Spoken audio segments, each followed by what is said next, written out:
Hi everyone, welcome to my channel, and today I'm gonna show you on how I created this cute ruin guard or Mr. Cyclops from Genshin Impact. So if you like the video and want to see more DIY project from me, you can definitely click the subscribe button, and if you have any suggestions on what I should do next, you can definitely put that in the comment section below. I hope to see you on my next video. Bye for now! So for the things that you will need are the template, fleece fabric. I used yellow, rust brown, chocolate brown, and cream fleece. You also need pair of scissors, sewing machine, polyfill, and hand sewing needle and thread. So I started with Procreate on my iPad to make or draw the template and transfer it to Photoshop so that I can edit the pattern. But you can also skip this step and hand draw it out to any poster paper. My canvas 23 inches wide and 17 inches long. Then divide or move the parts of the robot so that they won't overlap to each other. Once you are ready to save, make sure to save it on PSD PDF so that you can transfer it to Acrobat Reader. On your Acrobat Reader, you can select print and make sure that you set to poster, and that way it will print out the scale. Once you're done printing, you can now lay down the printed pattern and then go back to trim off the white or margin lines and tape the pieces together. Cut out and you should be done with the template. Once you're done cutting everything, you can now start on the head. First, you will need to get the face, chin, and the back of the head and trace it on your fabric. After that, you can start cutting the fabric and follow the pattern. Then cut out the details inside the face and trace it on your cream fabric and cut it. Once done, get your yellow fabric and trace the cloud pattern on it and cut.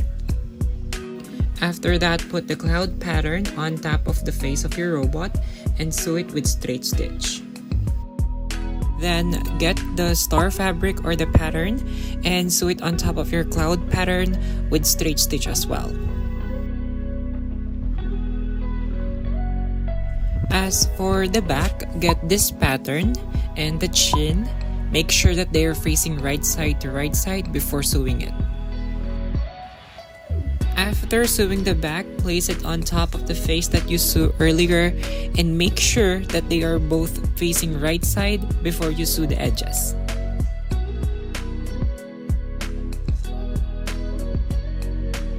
Then sew the middle, starting on the top all the way to the bottom.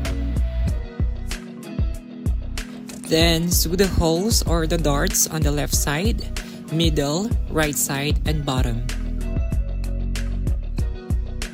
Once you're done, you can cut the excess seam allowance, flip it over, and stuff it with polyfill.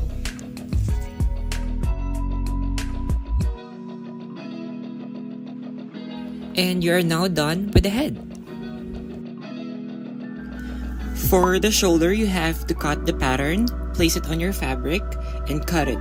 You will need 4 pieces of it. For the side of the shoulder, I made it as the size of my ruler, which is at least 1.5 inches wide and 7 inches long. You will need 2 pieces of it.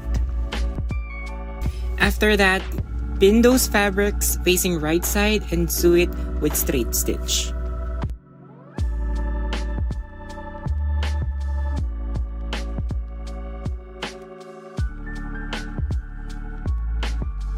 Once done, always cut the excess seam allowance and flip the right side out. For the arms, cut the pattern, trace it, and then cut the fabric. You will need 4 pieces of it.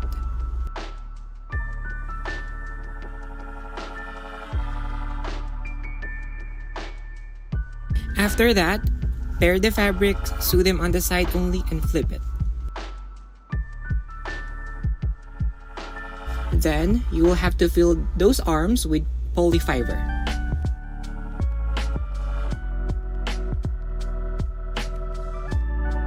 Take your sewing needle and brown thread and hand sew the arms to the shoulder.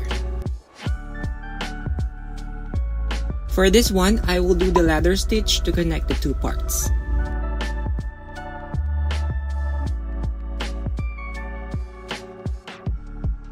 After that, stuff the shoulder and hand sew the edge of it. Then slowly pull the thread so that you can create this kind of effect. Doing this will make it easier to sew it on the head later. Now, take the head and temporarily secure it with a pin while adjusting it.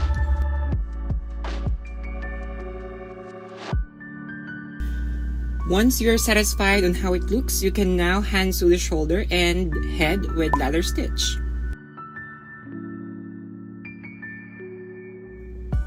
For this one, I did 2 rounds of stitches to make sure that it won't fall off. After that, get the ring for his face and hand sew it. You can also pin it so that it will not move while you're sewing it. For the details on his arms, I made a rectangle with a size of 1.5 inches wide and 7 inches long. You will need 6 pieces of it. Then for the base, I got this circle cap. I trace it on the fabric and cut. You will need 4 pieces of it. After that, place the rectangle fabric facing right side and sew the edge with straight stitch.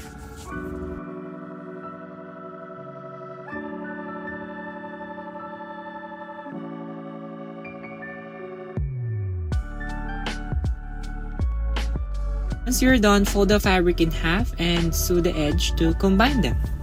After sewing it, place the circle fabric inside of it and sew it on the edge. Also, don't forget to cut a small hole on one of the circle fabric. After that, hand sew these parts with straight stitch and slowly pull it so that you can create this effect. Then pull the right side out and put the arms inside of it. Stuff the arms again and close it with ladder stitch.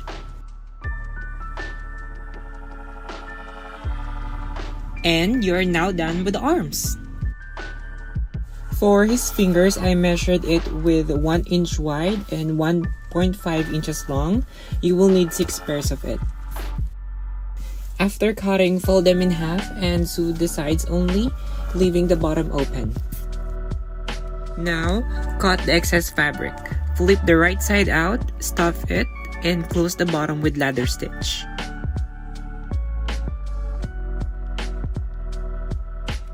Once you're done, you can now sew 3 pieces of it together.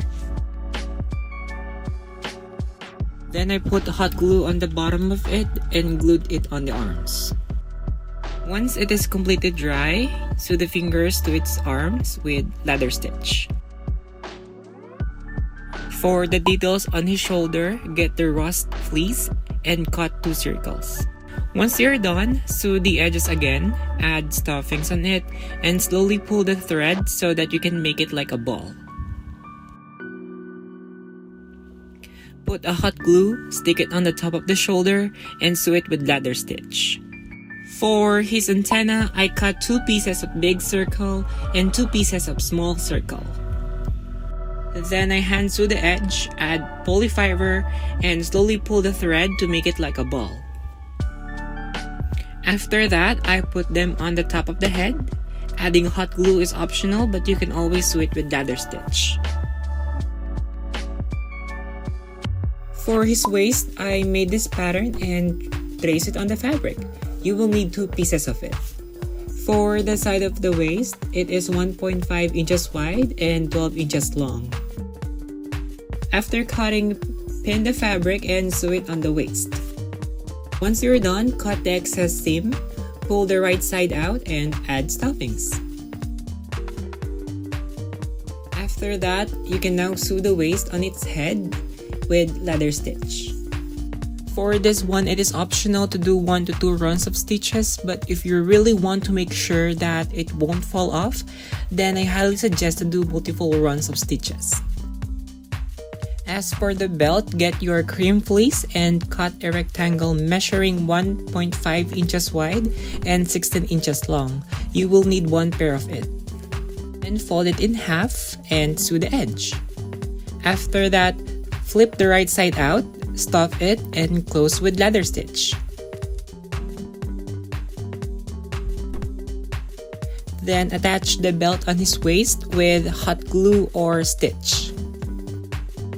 For his legs, get the brown fleece and cut a rectangle measuring 1.5 inches wide and 3.5 inches long. You will need 4 pieces of it. After that, sew the pairs on the side only, flip the right side out and stuff it. For the details on his legs, you can follow the same procedure on what you did on his hands, but instead of putting a circle for the base, you can hand sew the bottom and pull the thread to close it. Once you're done, sew it on one of the holes of the legs and flip the right side out, leaving the legs inside of it. Then put stuffings on it and close with leather stitch. For his feet, I hand-drawn this shape and trace it on rust fleece and cream fleece. But for this one, you will need 2 pieces with rust color and 2 pieces with cream color. After cutting, sew the fabric on the edge, cut a small hole on the rust color, flip the right side out and stuff it.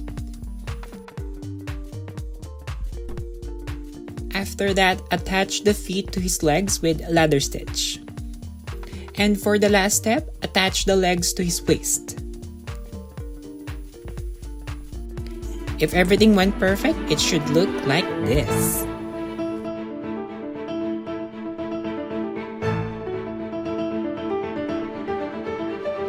Again, thank you so much for watching, and I hope you liked this DIY project.